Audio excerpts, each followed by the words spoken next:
That in the last class. So we talked about D level nozzle. Pointer. Okay. So we talked about D level nozzle and we discussed that we have two branches. One is for supersonic and one is for subsonic. This is what we discussed last class, right? So moving on. Now, let us, we have used these terms quite frequently, nozzle and diffuser. Now let us define what actually, or when I will call a particular device as nozzle or when I will call this as a diffuser. Okay, so we have seen that converging and diverging passages. So this is a converging and this is a diverging passage. They behave differently for different Mach number regimes. Whether Mach number is less than 1 or more than 1, they act differently. Right? So this we have discussed in quite detail in previous classes. Now we'll see why or when do we call them nozzle and diffuser. So nozzle is a device or passage where velocity increases, or we can say that kinetic energy increases, and this increase is happening at the expense of pressure. It means that pressure is decreasing and velocity is increasing. So this is the objective or this is the function of a nozzle. Similarly, for a diffuser, what we see is that pressure is increased. Using a diffuser, we try to increase the pressure, and this happens at the expense of kinetic energy. So we see a change, a decrease in kinetic energy and increase in pressure energy. So based on these definitions, now can you tell me which one is a nozzle and which one is a diffuser? So the first one is what? Nozzle or diffuser? Nozzle. Nozzle. Second one? Diffuser. Third? So this is a nozzle in Diffuser. yes, it is a nozzle in subsonic flow, but when we go to supersonic regions, it becomes a diffuser. Similarly, this one is a nozzle.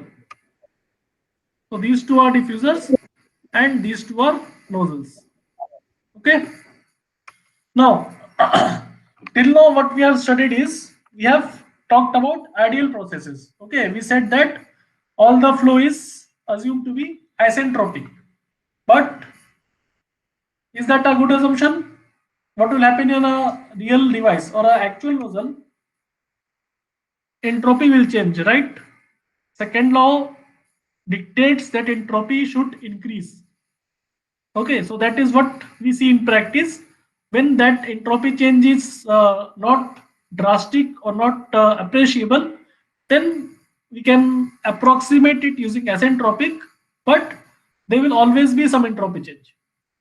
The question is that how much and how much is acceptable. Whatever percentage change is there, whether that is we can neglect that. That we'll see next slides and next chapter. But till now the flow was assumed to be asentropic. Now we will look at the real picture. Okay. So let us first talk about the efficiency of a CD nozzle. So this is called a CD nozzle because if you look at the overall effect, it is increasing the velocity. From subsonic it becomes supersonic and then it keeps on increasing. So we finally get a supersonic flow at the exit. Okay, one interesting question. So whenever you look at D11 CD nozzle or D11 nozzle, it is designed in such a way. Okay, or let me. So generally you see that this length is smaller. Let us say this is D, or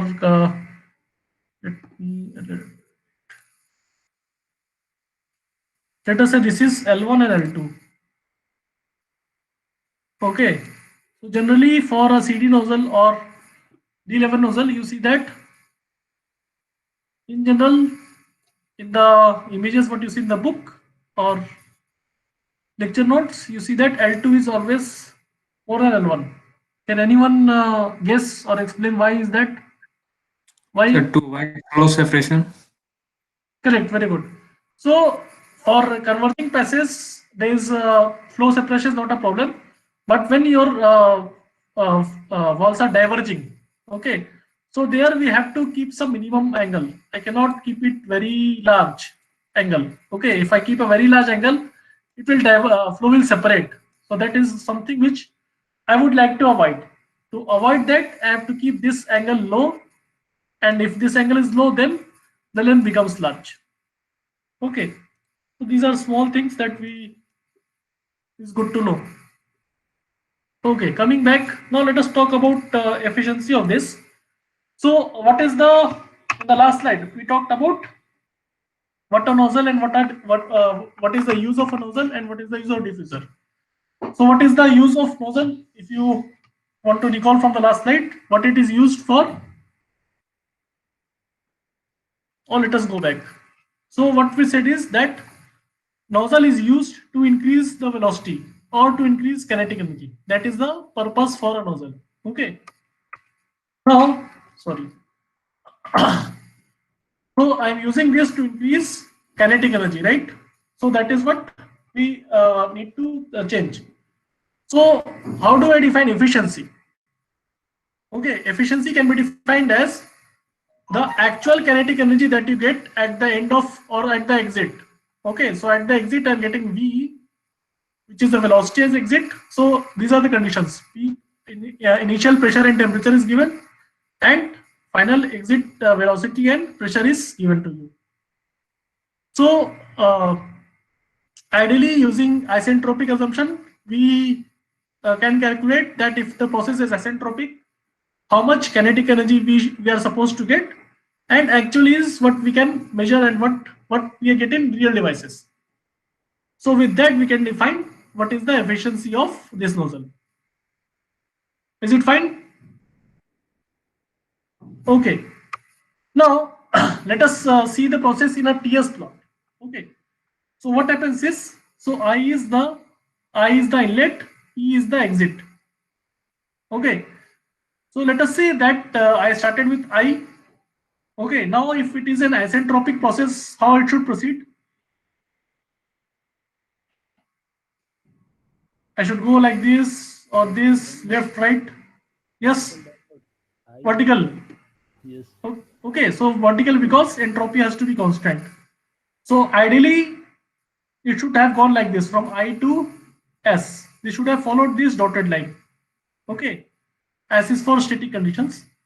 But in real engines or real devices, entropy will increase following second law. So instead of going like this, the process has went like this. Okay, so it has gone from I to E is the exit. So this is what we have got. Now, now for actual kinetic energy, kinetic energy is whatever the velocity at exit we are getting, V square by 2. That is the, if you multiply rho, you will get kinetic energy. This is kinetic energy, let us say per unit mass, V square by 2. Now what should be the ideal kinetic energy? Ideally, you should have this difference. So what is the difference between these two? The temperature difference is Ti and Ts. So Cp delta T should be, this is the energy available, H is equal to Cp delta T.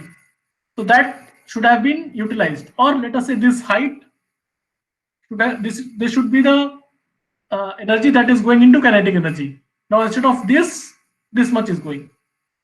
Okay, so let me show it here. So this is what ideally I would want to have. I actually want to have this, but real processes, this is what I'm getting. So the real kinetic energy is, let us first start with V square by 2, and this will be Cp into delta T. So this everyone is okay with? Is this fine? Yes or no? Yes, sir. Okay. Now what we can do is we can divide it by CpTi. Okay, so this has gone to the numerator and that will be removed from the denominator, and again if you divide Ti, so this is the same quantity, then this by Ti. So this is what we are getting. Further, see now S2I, this is an isentropic process. So for an isentropic process, I can relate temperature and pressure in this way. So also PE is equal to PS. So this is the line that you see. This is a constant pressure line, isobaric line. Okay, so pressure at S, basically this is an exit pressure. Whatever pressure is there in the ambient. So that is same. So I can write this into this form. I can say that V square by 2, and instead of 2 CPT, so sorry, CPT, 2 is anyway there. Instead of CPT, I can write in terms of gamma and gamma RT. This we have done in quite many examples in isentropic flow, right? So CPTI I will replace by this. Basically CP I am replacing by gamma minus 1 by gamma R. This is the replacement for CP. Okay, and in the denominator we have TS by TI. So this TS by TI term can be replaced using this TS by TI, and PS is anyway equal to PE, so I will write PE by PI gamma minus 1 by gamma. Okay. This can further be simplified in this form. Let me delete and write it again. Okay. Sorry. Okay, V square will remain like this. Gamma minus 1 by 2 will also be there. Gamma RT. Can I say gamma RT is equal to A square? Yes. So this I will write it here.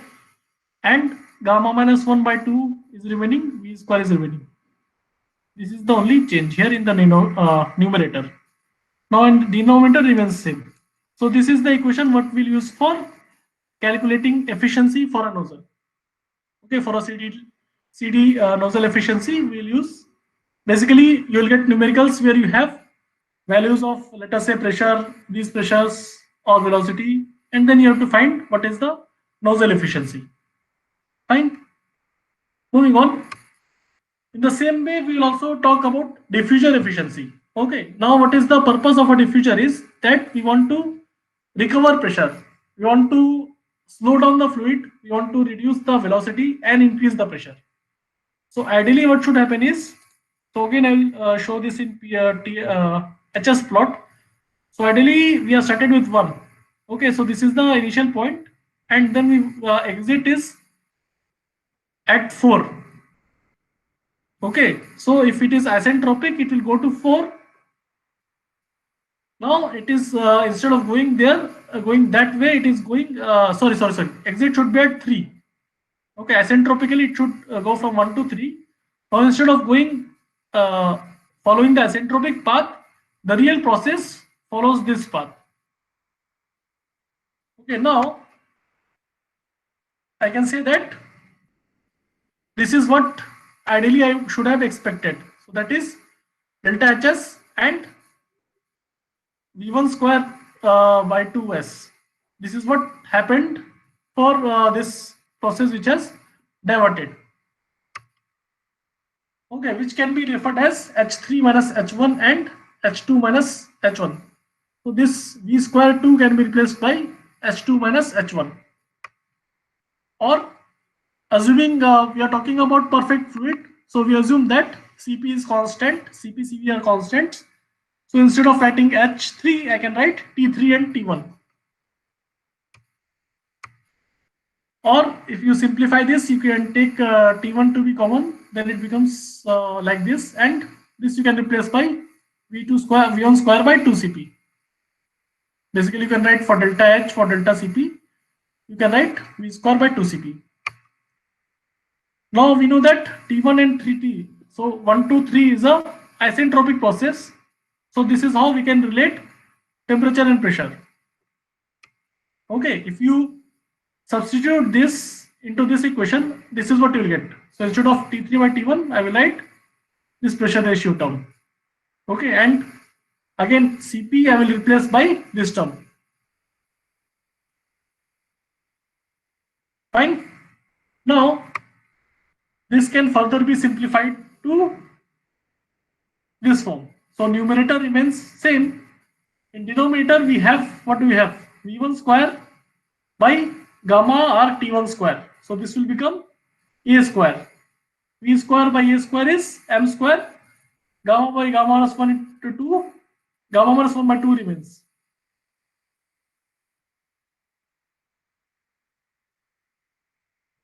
Okay.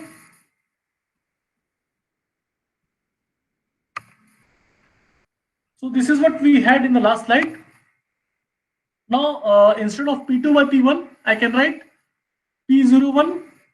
I can multiply and divide by P01. Okay, and P2 I can also write as P02 because P2 is here. So P2 is equal to P2 is equal to P02. P2 is defined at the stagnation point, so we can write either P2 or P02. So by substituting it here, we can simply modify it to be, you see the first term is P2 by P1. So instead of P2 by P1, I have P01 by P1, gamma to the power gamma minus 1 by gamma. Then we have P02 and P01 to the power gamma minus 1 by gamma, and then minus 1. And denominator is the same, gamma minus 1 by 2 M1 square. Now for a we have studied in the isentropic flow. So for a stagnation quantity, stagnation pressure, we can write P01 is equal to P1 into this much. So if I substitute this into this is what I'm going to get.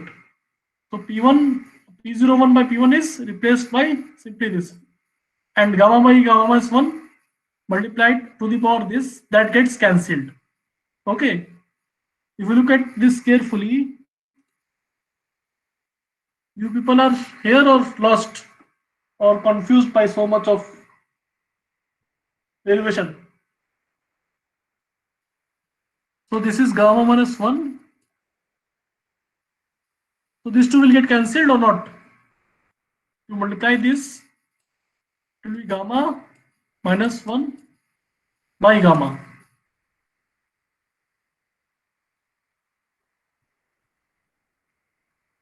You people are here? Yes, sir. Not here. Yes, sir. Yes, sir. So this is cancelled. Yes. Okay, so this term I'll simply write it here, and P0 and minus 1 was already there. So this will be remained as it is. Denominator is as it is, right? So this is the final form of final equation for calculating efficiency for a diffuser. Okay, any doubt here or should we go ahead?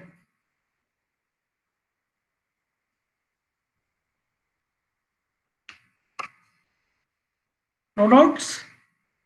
Okay, so let us look at the last slide for this chapter.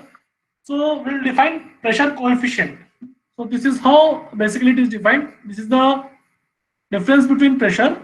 So this basically we can say that pressure coefficient is a non-dimensional pressure difference. So we take delta P. Okay, this is the difference between P is the local static pressure, and infinity is used. This subscript infinity is used for free stream conditions. Okay, free stream velocity or pressure, use infinity, P infinity or V infinity. So basically it is a delta P. This is a delta P term, and this is non-dimensionalized using rho V square.